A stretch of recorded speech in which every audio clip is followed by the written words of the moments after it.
view. And you know, when I was driving down here 48 hours ago, it was weird because I saw all these signs saying, "Thank you, Calgary, thank you, volunteers." People look like ants on an anthill, right? Just pulling stuff out, throwing it onto trucks.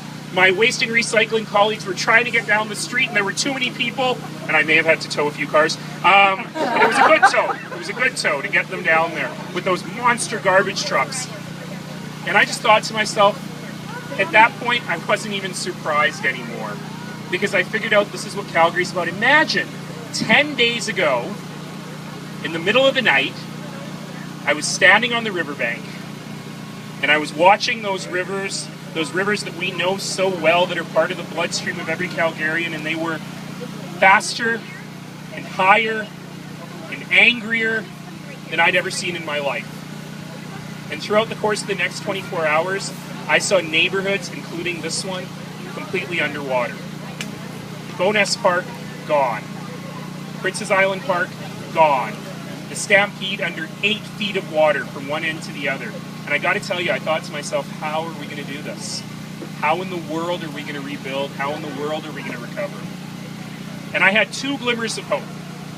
The first glimmer of hope is that very first night, at 2 in the morning, I was in Eau Claire, in Chinatown actually, with a bunch of police officers who were trying to evacuate a building with Chinese seniors. Those police officers were on the 20th hour of their shift. They weren't expecting this, none of us were. They just couldn't go home. And they're evacuating these seniors. It's the middle of the night. There's a language barrier. This could have been a horrible situation.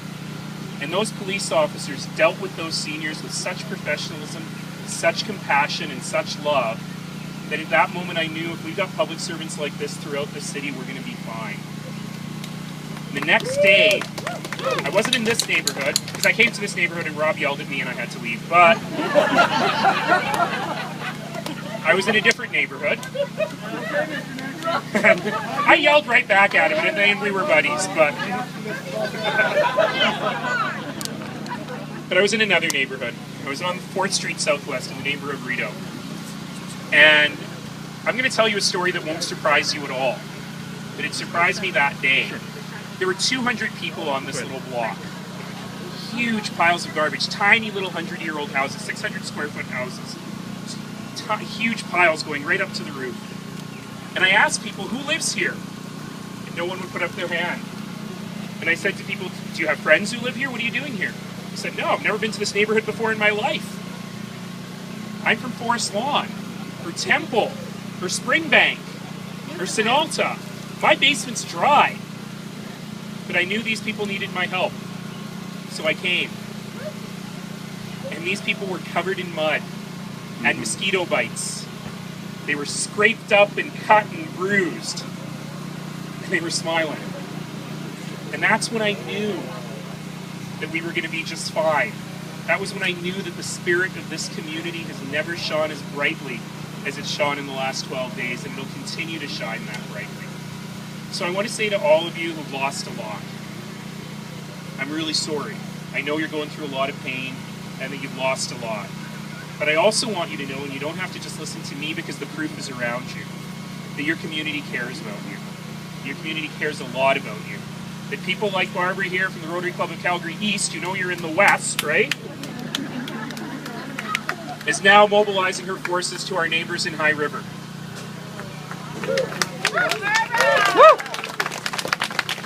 And we're going to keep doing that. We're going to help you rebuild. We're going to look after our neighbors in High River. We're going to look after our neighbors in Morley and on the Siksika First Nation. And we're all going to come through this so much more strongly. So know that even if it's dark for you, even if you've lost a lot of stuff, we're all still here.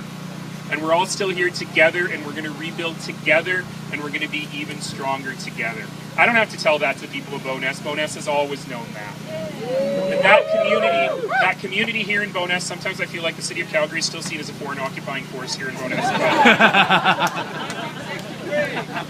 I'm from Forest Lawn, same. But you know what? That spirit that you've always had in this community is being shown throughout our whole community. And what a great day to take a break from all the nasty work of rebuilding and celebrate ourselves, celebrate our community, celebrate Bowness, celebrate Calgary, and celebrate Canada on Canada Day. So happy Canada, everyone. Happy Canada Day, everyone. Bon fête to Canada. Congratulations on all you've done. Onward.